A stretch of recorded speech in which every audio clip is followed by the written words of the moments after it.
What I'm going to do to start with is build upon what I did in the first session.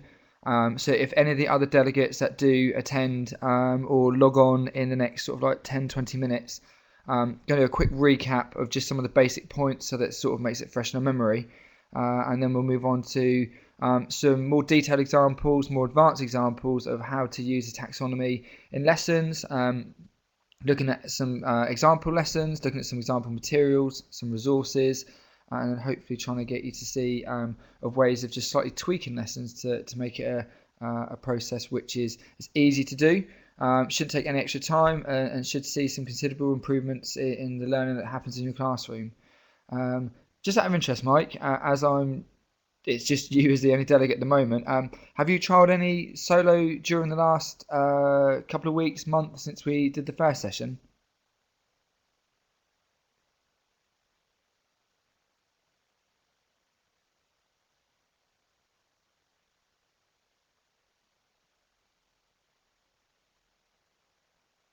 Okay, maybe Mike didn't hear that question.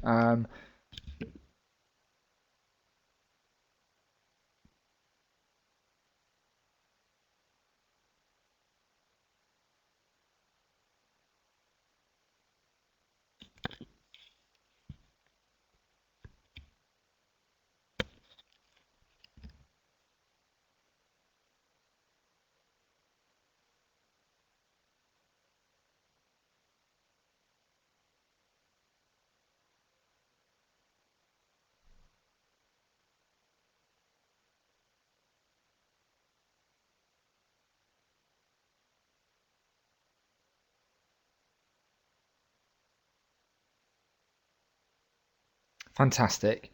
So that's brilliant. So some of the stuff that I'll talk about will obviously be quite relevant, and you'll be able to compare what we've done with some of the stuff you've done as well. Like I said, using the rubrics there, fantastic. That's going to be good to compare with obviously the way that we've been using it to yourself, and it's good to see that you've been using some learning mats as well to develop how you've been using it, which would be brilliant. So there we go.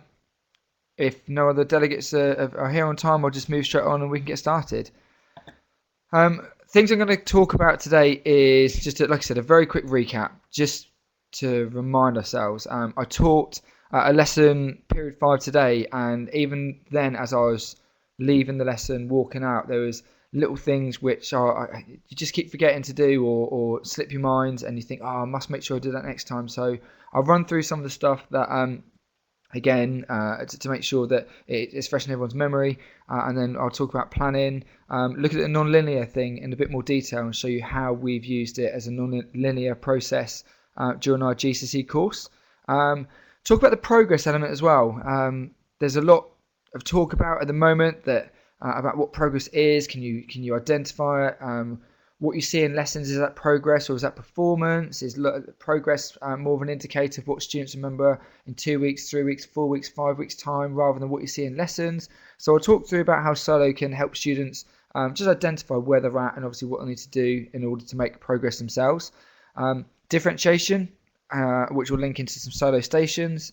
And at the end, I'll show you how you could possibly amend, adapt, maybe tweak the way that you design your units of work, schemes of work, or your yearly overviews within BTEC, and maybe more specifically, I'll show you how we do it at GCSE so that you can see how Solo could enlarge the thinking that you're using outside of just a lesson context, and you can actually start thinking about Solo just not as an individual lesson tool, but as something which you can use for a whole unit. Which is quite good actually, and hopefully when I go through it, you can easily see that it can link and make your units a bit clearer and have a real outcome or a real goal at the end as well. So just going through Solo again, just because again after today I need to remind myself of some of the things of what Solo offers. First of all, great for developing deeper understanding of a topic. Again, today we shared the learn objectives with the students. We went through and explained what we're doing, and everything that we're talking about is all about learning and understanding of a topic. And not once did I mention about grades. This is a C grade answer, an A star grade answer. It is literally all about getting students to understand that for this particular topic, the information and the content that they're learning, this is what would be needed at this level. And if you wanted to develop your answer a little bit more, maybe you can relate it. And if you want to develop it even more, try and bring another topic. So it's a great conversation to have with students. It's absolutely fantastic for them to see actually how much of a topic they understand, rather than saying this is A grade and then students go, yeah, but what would it need to do to be an A star grade? It just makes that structure of understanding very clear for students to see. Again, still 3, 4, 5 years down the line, we'll probably still be using Solo as the way that we plan our lessons. We'll tweak it, we'll amend it, but hopefully when we talk about it again in a moment, it's just fantastic for planning. Easy for myself when I've got my organizer out, my planner out, my lesson plan out, just to go through to make the logos, the symbols, as simple as that, and plan through what students are going to do in my lesson. Very, very simple, very easy to do. We're going to talk about the progress and moving on to learning, and hopefully you'll be able to see once again that it's a fantastic tool for doing this. Because of the different levels of learning through the taxonomy, using the symbols on the left hand side of the screen, it's just really simple to, like I said, develop students, to move them forward and to get them to understand what they need to do to move to the next level, which again thrives on the AFL, which some people do very badly, but hopefully through Solo allows you to do that a little bit easier. Differentiation, we'll talk about how we can have different starting points today, and then we'll go through some feedback and feed forward, because again it's just a fantastic tool to get students to see where they're at and obviously what they need to do to move forward. So just a recap really quickly. I'm sure, Mike, you won't need as much of this as some of the other delegates might do, but again, talking about a particular topic, if a student has no understanding, whether this is before, whether this is afterwards, students can talk about the fact that they know nothing about that topic, then they're at the pre-structural stage. We've got our students coming up to their Year 10 exam after Easter, which obviously the whole year has been building up towards, and students can then look at that and turn around before they revise their topics and actually say, oh, I don't know anything about this topic, I do know something about that topic, and I'll show you how we use a tracking sheet to allow students to monitor where they're at and where they need to go.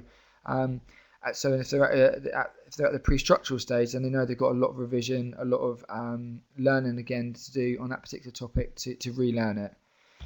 If students know one idea, maybe it is just the fact of what the topic is about, what the lesson's about, and obviously they're at the uni-structural stage, and that's something that we need students again to identify either before, during or after the learning, so they can see what they need to do to move forward.